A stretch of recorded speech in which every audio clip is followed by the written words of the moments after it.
frequently get asked about calibrations within the Rotronic Monitoring System, so we've made this short video. So first of all, what is a calibration? So a calibration is the comparison of an instrument under test, IUT, to a traceable reference instrument. So the instrument under test, we do not know exactly how it's measuring. However, the traceable reference, we know exactly how it's measuring. So GXP applications require to work with regularly calibrated instruments. So here it's a bit tricky. What does regularly mean? So the recalibration frequency is done for GXP applications based upon the risk-based approach. Rotronic AG recommend calibrating the temperature and relative humidity probes every 12 months, application depending, of course. We do have various calibration possibilities, for example, an ISO 17025 calibration or a factory calibration. And the same thing here will follow for GXP applications, the risk-based approach.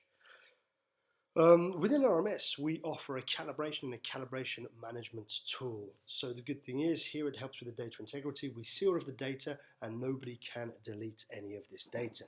So if we look in the system, so here I'm already logged in. I'll go into my PST applications and I have down here, I have GXP calibration.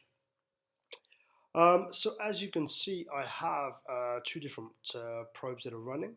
If I go into grouping and I set up by device, I can see that I have my device that's under calibration here, and then I have my calibration reference here below.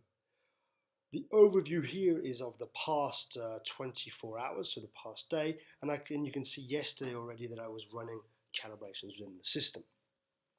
If we check on the layout, we see here the overview of calibration devices for temperature and relative humidity that PST can offer you today. So we have a full range of products. We also have dew point mirrors that can be used as references.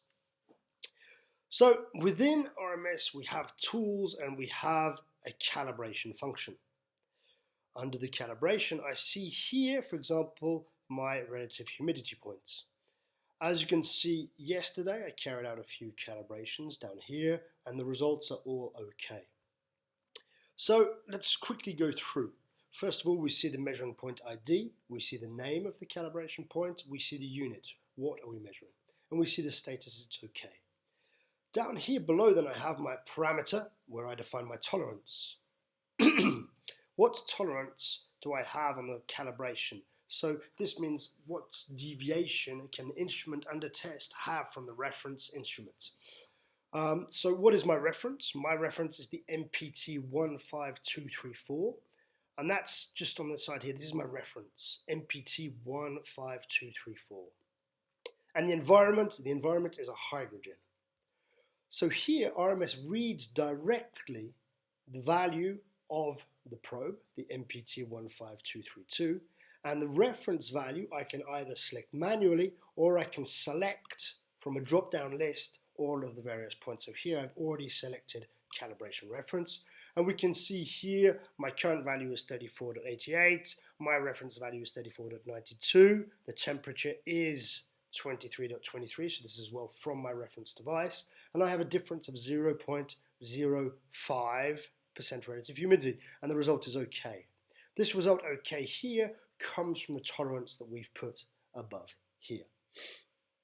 And then we can see all of these calibrations. So these are input calibrations. So this means that the calibration was done, no adjustment had been carried out. So an adjustment is when we change the values, not just calibration, we change the values. So these are all input calibrations. So pretty simple here. I just have to click on calibrate. So here I have the current value, a reference value, the difference, I have the result, it's okay, and then I can add a comment. So normally when we carry out a calibration, we'll follow some kind of procedure. So here, for example, we're following the procedure SOP 1123, and then we define if it's an input or an output calibration. We click on OK, and the calibration appears here. So this calibration now is being carried out depending on the requirements. Perhaps we'll do 1 point, perhaps we'll do 3 points. For relative humidity, Rotronic recommends doing 3 points. So then afterwards we can simply add a reminder, when is the next calibration due? So I'll click on here and then I can define when it is required. I simply click here on OK and then we have a date that appears. As soon as this date comes, then a new reminder will come up. So if I click here on reminder, I can see that here there is a calibration reminder in the system. So I need to calibrate this device here, the MPT9454, which is my airlock, which is differential pressure.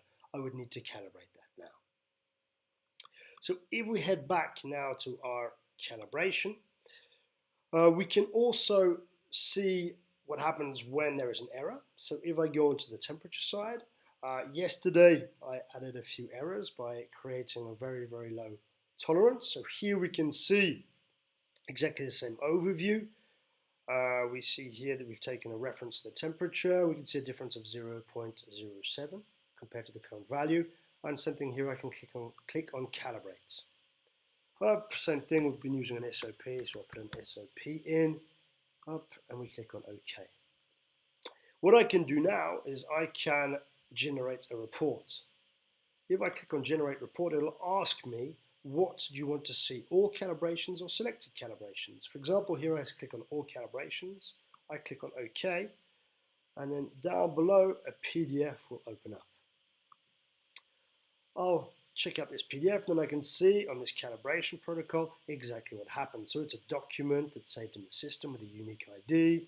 We've got a date, we've got the username, we have the measuring point information, and we have the summary here of all of the calibrations that we carried out, and then we have more detail about each and every calibration below with all of the information that was added into the system.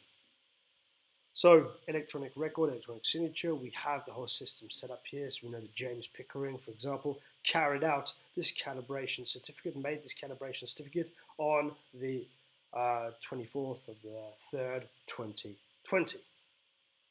So heading back to our RMS now, we've viewed how to carry out a calibration pretty easily. Of course, we'd have to follow a procedure. How long do we wait for before we carry out a calibration? How many measurements do we take? So all of this information needs to be taken into account.